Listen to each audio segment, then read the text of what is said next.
ገባ? እሺ እኔ ታዲያ ምን አደረኩኝ? ከዛ ደግሞ ሲቀጥል እዚህ ጋር የምታሳየኝ አክትል ይላል፣ ሰው ፊት የምታሳየኝ አክትል ይላል። ለምንድን ነው የምታስመስለው?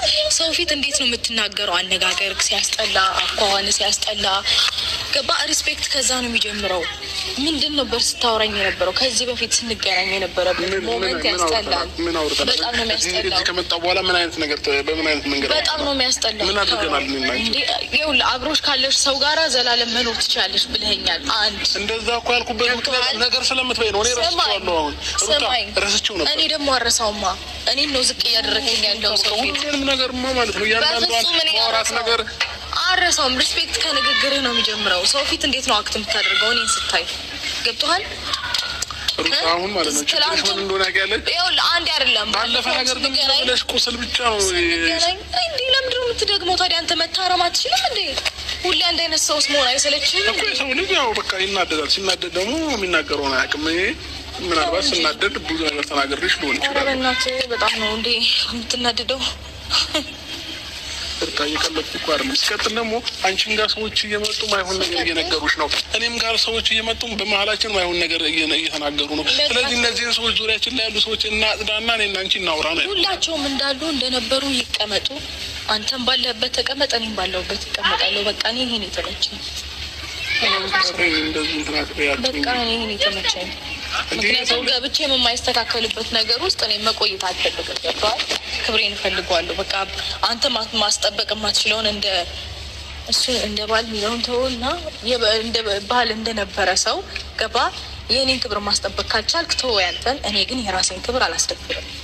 ራሴን በራሴ ያስከብረዋለሁ። ገባ? እሺ አንቺ ክብር ምንድን ነው? እስኪ ማንም ሴት እየመጣች አፏን አትከፍትብኝም እኔ ጋር። እኔን አልፋ አንተን አልፋ ገባ? ትዳሩን ያስከብራል። ማንም አንቺን የሚናገርሽ የለም። በጣም ማን ተናግሮሻል? ቆይ ኧረ ማንም እንዴ ሰው ልጅ ሲያስረዳሽ መናገር ነው ማለት ነው። እንጂ ማንም ተናግሮኝ አያውቅም። አንተ እያለ በተለይ በፍጹም አንድ ሰው ተናግሮኝ አያውቅም። አይገርምህም? አንተ እኔንም ታስከብረኛለህ፣ ቤትህን ታስከብራለህ፣ ትዳርህን እንዴት መኖር እንዳለበት ታውቃለህ። በጣም ስነስርዓት ያለህ ወንድ ነው። ገባ? ሰው ምንም ኖርማል ነው ይሄ።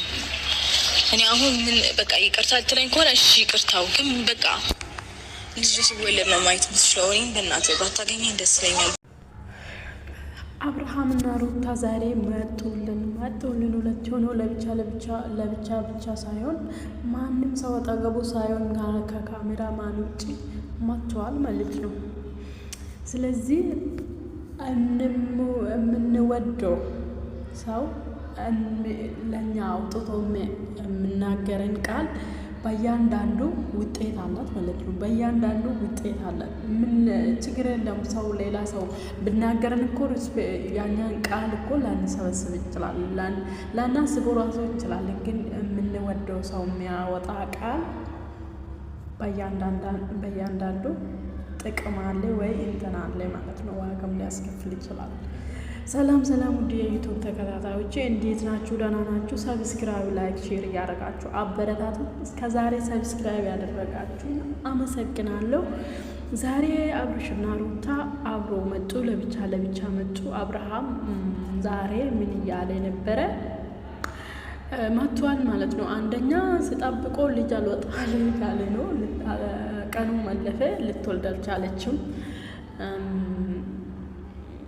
ሁለተኛ ደግሞ እኔና እሷ ለብቻ እናወራለን። ሁልጊዜ የሚፈጠረው አጋጣሚ ነው። የሰሞኑ በጣም ደህና ሆኛል።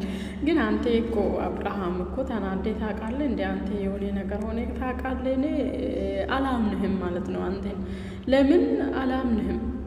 ዛሬ ነገር የሆነ ነገር ብትሆን ነገ ደግሞ ሌላ ነገር ይዜ ትመጣለህ። ስለዚህ አንተ ነው ትጎዳለህ ምናምን ብለን ማሰብ እኮ ተጎዳ ብለን ማሰብ ራሱ ወይ ይከብዳል። በእውነት አብርሃም ይከብዳል እንዴ! አንተ ከምታደርገው ነገር ይከብዳል ማለት ነው። ስለዚህ ዛሬ ሩታ ሰው ፊት የምትናገረኝ ቃል እኔንን ይሰብረኛል፣ ወይ ደግሞ ለእኔ ምንም ሬስፔክት የለም። እኔ ራሴን አስከብራለሁ። እውነት ነው አብርሃም። ሁልጊዜ ሩታ ተያት ራሷ ጉዳይ፣ እሷ እንዲህ ነች መስማት ወይ እንትን ማለት አስፈልግም ይላል ሁልጊዜ ማለት ነው።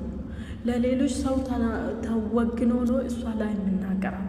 ምንም ብታጠፋ ወይም ምንም ቢያጠፋ ባልም ቢሆን ሚስትም ቢሆን ምንም ነገር ቢያጠፉ ሰው ፊት እኮ ለሱ ክብር መኖር አለበት፣ እሷም እሱም ማለት ነው። ግን አብርሃም ሁልጊዜ ሩታ እሷ ጸባው እንደዚህ ነው ለሁሉም ሴት የመጣ ያብራራል። እሷ እንደዚህ ኢቭን ከካሜራ ጀርባ አያብራራም ማለት ነው። የሚመጣ ሰው ሁሉ እሷ እንዲህ ነች ይላታል ማለት ነው። እንደዚህ መሆን የለበትም ማለት ነው። ምንም ብትሆን አብረው የኖረችው ሚስቱ ነች፣ ነገ የልጅ እናት ነች። ብትለያዩ ራሱ እኮ ነገ ልጅን ያሳየች እሷ ነች። ብዙ ነገር በእሷ አይቻለሁ እያልክ እየመሰከርክ ደግሞ ዛሬ አሁን ስትጣሉ እንደዚህ ማድረግ ለምን? ለአብርሃም እውነት ሩታን ሰው ፊት ለፊት ይናገራታል፣ ወግኖ ምን ይናገራታል። ለምን እንደሆነ አላውቅም፣ ለምን እንደሆነ ማለት ነው። ኢቭን ወንዶቹ ብናገሩት ራሱ ማለት ነው። ሩታ በእውነት ጀግና ነች፣ ግን የራሷን ትከላከላለች እንጂ ሌላ ሴት ብትሆን እኮ ተሸፍና ቤት ቀራች። እሷ ግን ጀግና ነች። ሩታ የሚወዳት ምክንያት ራሷን እንትን ዝቅ አታረግም። ምንም ቢመጣለት ወደኋላ ትመለስም፣ በቃ ትጋፋለች። እንደ ወንድ ነው የምትጋፋ ማለት ነው። ስለዚህ ነው የምትመቸኝ። ስለዚህ አታከብርም፣ ሰው ፊት ለፊት አታከብርም። አሁን ደግሞ ዛሬ መጥተህ አትወልድ ያለች የሆነ ነገር በቃ ትሬት ላድርግሽ እስክትወልጂ ድረስ ይሄ ያለፈ ነገር ነው። እዛ የምትሰራ ሌላ፣ እዛ የምትሰራ ሌላ። እኔ የምለውና ማለት ነው ለምን የሩታን ደስታ ብትፈልግ ኖሮ አብርሃም እግዚአብሔርን የሩታን ደስታ ብትፈልግ ኖሮ ልክ እዛ ቡታጅራ ገብታ ከእናንተ ነገር ወጥታ ቡታጅራ ገብታ 2 ነው 3 ቪዲዮ በሰላም ስትለቅ ማለት ነው እንዳለ አንተም ናፍቀኸኝ ብለን አንተም አጃቢዎችንም ሄርሜላ የአንተ ዋይሌት ወይም ደግሞ የአንተ የእጅ ሰዓትንም ይዘ ቡታጅራ ለምን ገባል? የእሷን ሰላም የምትፈልግ ከሆነ ማለት ነው። ሲቀጥል ደግሞ ለምን እዛ ወስደ እዛ ሄደም እዛ ነው ምሳሌ ማለት ነው። ቪዲዮ ለምን ተመልሰ አግኝተ በቃ እሷን አፈቀች ጋ ተመልሰ አግኝተ ለምን አዲስ አበባ ተመለሰ? በቃ ሄርሜላ ነው የምትፈልገው። ሄርሜላ የአንተ ዋይሌት ወይ የአንተ እንትን እጅ ሰዓት ከሆነች ትተ መሄድ ካልቻል ወዳው ተናግንተ ለምን ወደዛ ወደ እሷ አትመለስ? ሲቀጥል ደግሞ ከዛን ተርፎ ደግሞ ሩም ውስጥ ሌላ ነገር አድርጋችሁ እሷን ሩም ውስጥ አስቀምጣችሁ ሩታ ጠራችሁ ማለት ነው። ከዛ ሄርሜላ አንቺ እንደ ሰው ሁሉ ብዙ ነገር ነው የምትናገረው ማለት ነው። እንደዚህ ውጪ እንደዚህ ግቢ ነው የምትላት ነው ሩታ ማለት ነው። ስለዚህ አንተ ምንም አገባሽን አንቺ እሷ ላይ መናገር የለብሽም ብለን ለምን አታስቆመው? በእውነት ሩታ እኮ ብዙ ነገር ቻለች፣ ግን አንቺ እኮ መቻል አችልም ይላታል እንጂ እሱ ነው መቻል የሚችለው። ከዚህ በላይ እንዴት ነው የሚችለው? እግዚአብሔር ለሱ ብሎ ብዙ መስዋዕትነት ከፈለ። አፋር ሆነ አማዶኔ ምንም ነገር አብሮ እንደማያሳልፉ አደረገ። ስለዚህ ዛሬ ለምንድን ነው እሷን እንደዚህ የምትናገራት? በእውነት ነገ አንድ ቀን ፈጣሪ ሊጠይቅ ይችላል። ሰብስክራይብ እያደረጋችሁ አበረታት።